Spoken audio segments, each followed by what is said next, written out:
Hi hello everyone welcome to the phone life phone voice. நம்ம இன்னைக்கு எதை பற்றி பார்க்க போகிறோம்னா, நம்ம லாஸ்ட்டாக பார்த்த ட்ராமாவோட அடுத்த எபிசோட தான் பார்க்க போகிறோம். லாஸ்ட் எபிசோட என்ன ஆச்சுன்னா, ஹீரோனோட தம்பி போயிட்டு இளவரசிட்ட சொல்லிடுவேன் அப்படிங்கிற மாதிரி ஒரு பயமுறுத்தி வச்சிருந்தான். அதனால ஹீரோவும் ஒரு பிளான் போட்டு வச்சதால அதில் லைட்டாக ஹீரோ மாட்டிக்கிற மாதிரி இருந்தது. ஆனால் அங்கேருந்து எஸ்கேப் ஆகி வந்துட்டு ஹீரோயின் கூட வேற ஒரு பிளான் போட்டு வச்சிருக்கான். என்னன்னா, இப்போ இதுக்கு நம்ம விஷயத்த இளவரசிட்ட சொல்ல இருக்கிறது ஒரே ஆள் உன் தம்பி தான். ஸோ அவனை வச்சு தான் நம்ம வேற மாதிரி பிளான் பண்ணணும் அப்படிங்கிற மாதிரி ஹீரோவும் ஹீரோயினும் சேர்ந்து ஒரு பிளானை போடுறாங்க. நைஸாக ஹீரோயின் போய்ட்டு அவன் தம்பிக்கிட்ட பேசுகிறாங்க. இங்கே பாரு, எங்களை பற்றின விஷயத்த நீ இளவரசிட்ட சொல்லாத அப்படின்னு சொல்லும்போது அந்த கிறுக்கு பையன் என்ன நினைக்கிறான்னா, ஓ அப்போ உங்கள் ரெண்டு பேத்துக்குள்ள ஏதோ ஒரு கதை ஓடிக்கிட்டு இருக்குது, அது உண்மைதானா? அப்போது நான் கூட ஏதோ சும்மா தான் உன்னை மிரட்டுறதுக்காக பேசுகிறேன். இங்கே பாரு, இந்த விஷயத்த நீ வெளியில் எங்கேயும் சொல்லாத. நான் அவர் கூட பழக காரணம் ஒரு விஷயம் இருக்குது. அவர் தான் எனக்கு எல்லா காசும் கொடுத்து அந்த ஹோட்டலில் நடத்த சொல்கிறது. ஃபேமிலியை பற்றி உனக்கு தெரியாதா? நான் எப்படி அவ்வளோ காசு சம்பாதிப்பேன்? அவர் வந்துட்டு நம்ம குடும்பத்தை எல்லாத்தையுமே அரசாங்க வேலையில் சேர்த்துடுறேன், அது மட்டும் இல்லாமல் என்னையும் அங்கே பாதுகாவலராக சேர்த்து விடுறேன் அப்படிங்கிற மாதிரி ஒரு பிளானை போட்டு தான் நாங்கள் உள்ளே வந்திருக்கோம். நீ வேற அரசாங்கத்தில் வேலை வேணும்னுட்டு இருந்தல. ஆமாம் ஆமாம், வேணும்னுட்டு இருந்தேன். அவர் வந்து இளவரசிக்கு வந்துட்டு அடிமையாக தானே இருக்காரு.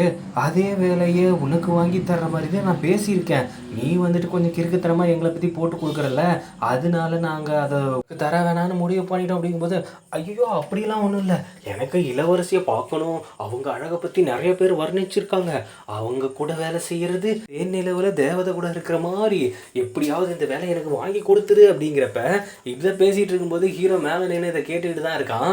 அப்படியே நைஸாக அவன் ஒன்றும் தெரியாத மாதிரி வரும்பொழுது அந்த தம்பி பையன் என்ன பண்ணுறான்னா, ஓடி போயிட்டு யோ உன்னதான் ஏன் தேடிட்டு இருந்தேன், என் கண்ணிலேருந்து எஸ்கேப் ஆகிட்டே இருக்கேன், அந்த வேலையை எனக்கு மறுபடியும் வாங்கி கூடியாங்கிறப்ப என்னால் அது முடியவே முடியாது.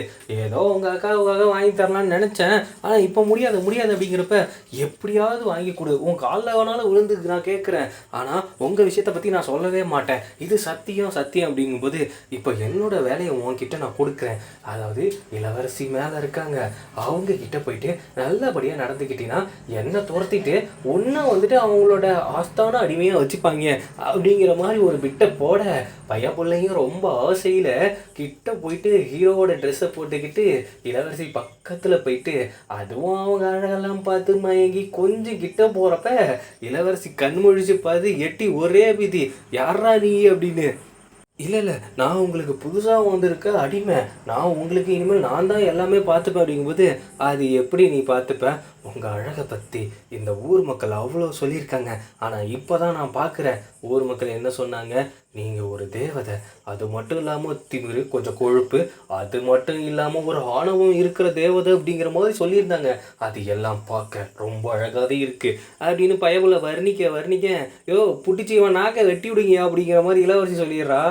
ரெண்டு பேரும் அவன் நாக்கை வெட்ட வரும்போது குறுக்கு நம்ம ஹீரோ வந்து இந்த மாதிரி லூஸாக இருக்கிறவங்களெலாம் இப்படி தண்டிச்சா என்ன பண்ணுறது, பாவம் அவன் ஏதோ மனநல பாதிக்கப்பட்டவன் போல் ஊர் மக்கள் சொல்கிறத நினச்சிக்கிட்டு காசிப் பேசிக்கிட்டு இருக்கான். நீங்கள் அவங்கள மன்னிச்சு விடுறது தான் உங்கள் பெருந்தன்மைக்கு நல்லது அப்படின்னு ஹீரோ ஒரு உருட்ட இளவரசி கொஞ்சம் சாந்தமாகி அவனை சும்மா விடக்கூடாது, ஒரு 30 சவுக்கடி கொடுத்து விட்ருங்க அப்படிங்கிற மாதிரி ஹீரோ சொல்ல போட்டு பிச்சு எடுத்து அழி அனுப்பி தூக்கி துப்பிடுறாங்க.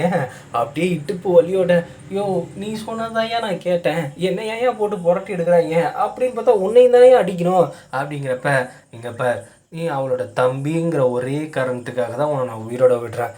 ஓஹோ, அப்போ ரெண்டு பேரும் சேர்ந்து என்னை மாட்டி விட்டு என்னை அடி வாங்க வச்சிங்க, நான் மறுபடியும் போய் சொல்லுவேன், போய் சொல்லு.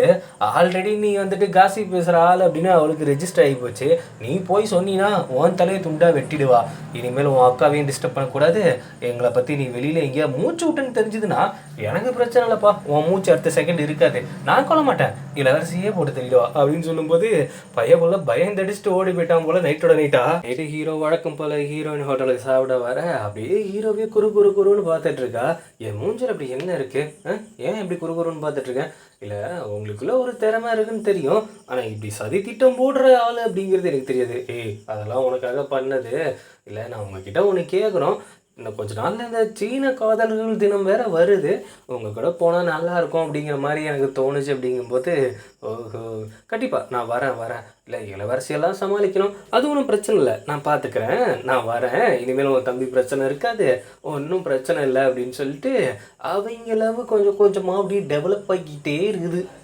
அதனால வந்துட்டு ஹீரோ கிட்ட எப்போவுமே வந்துட்டு இந்த மேப்பு அதுக்கப்புறம் புக்ஸ் எல்லாத்தையும் காப்பி பண்ணி கொடுக்க சொல்லி அவன் கொஞ்சம் காசு கொடுத்துட்டு போன ஒரு ஆள் அவன் வந்துட்டு நிறைய இந்த கிஃப்ட்ஸ் மாதிரி தான் எடுத்துகிட்டு வந்திருக்கான். ஸ்லிட்டு வளையல் இதெல்லாம் வந்துட்டு ஹீரோயினுக்கு கொடுக்கறதுக்காக கிஃப்ட் செலக்ட் பண்ணுறதுக்காக தான் அவனை கொண்டு வர சொல்லியிருக்கான். அதில் ஒரு வெள்ளி வளையல் இருக்குது, அதை எடுத்து ஹீரோயினுக்கு கொடுக்கலாம் அப்படின்ட்டு அவன் ஆசையாக அதை அப்படி பார்த்துட்டு இருக்கான். அதே நேரம் அவனுக்கு ஒரு நியூஸ் யார்கிட்டயே இருந்து வருது, இது மாதிரி இளவரசியும் இன்னொரு இளவரசரும் தலைநகரில் போயிட்டு ஒரு பஞ்சாயத்து பண்ண போகிறாங்க. ஆக மொத்தத்தில் இதை நீ கவனிக்க வேண்டியது உன்னோட வேலை அப்படிங்கிற மாதிரி அதில் சொல்லியிருக்கு. அதை அப்படியே நெருப்பில் எரிச்சிட்டு ஆக மொத்தத்தில் 2 பேரும் அடிச்சுக்க போகிறாங்க. இதில் தான் ஒரு முடிவு கிடைக்க போகுது அப்படிங்கிற மாதிரி ஹீரோ யோசிச்சுட்டு இருக்கிறப்ப கரெக்டாக அங்கே இளவரசி வர மாதிரி இருக்கு. உடனே அவன் வேற ஏதோ எழுதுகிற மாதிரி எழுதிக்கிட்டு இருக்கான். இளவரசி வந்த உடனே என்ன எழுதிக்கிட்டு இருக்க? இல்லை எங்கள் அப்பா அம்மா சிறையில் இருக்காங்கள்ல, அவங்களுக்கு லெட்டர் எழுதிட்டு இருக்கேன். எனக்கு தெரிஞ்சு இனிமேல் நீ லெட்டர் எழுத தேவைப்படாதுன்னு நினைக்கிறேன் அப்படிங்கும்போது, ஏன் என்னாச்சு அப்படிங்கிறப்ப உங்கள் அப்பா அம்மாவுக்கு உடம்பு சரியில்லை அப்படின்னு கேள்விப்பட்டேன், இனிமேல் அவங்கள கவனிக்க வேணாம்னு சொல்லியிருக்கேன் அப்படிங்கும்போது நான் உங்களுக்கு ஏதாவது தப்பு பண்ணிட்டேனா, இல்லை நீங்கள் சொல்கிறத நான் செய்ய மறந்துட்டேனா, எதுக்கு இப்படி ஒரு தண்டனை கொடுக்குறீங்க அப்படிங்கிறப்ப எனக்கு என்னமோ நாளைக்கு தலைநகருக்கு நீ என் கூட வர அப்படின்னு சொல்லும்போது அவனுக்கு ஒரே ஷாக்காக இருக்குது. எங்கள் அப்பா அம்மா உயிர் பழைச்சா போதும், நீங்கள் என்ன சொல்கிறீங்களோ அதை நான் செய்கிறேன் அப்படிங்கிற மாதிரி அவன் அங்கே வண்டி போட்டு நிற்க லைட்டாக இளவரசி அங்கே யாருக்கோ கிஃப்ட் வாங்கி வச்சுருக்கான் அப்படிங்கிறத இவ கவனிச்சுட்டு அங்கேருந்து போகிறா. ஆக மொத்தத்தில் ஹீரோ இங்கே லாக் ஆகிட்டான்.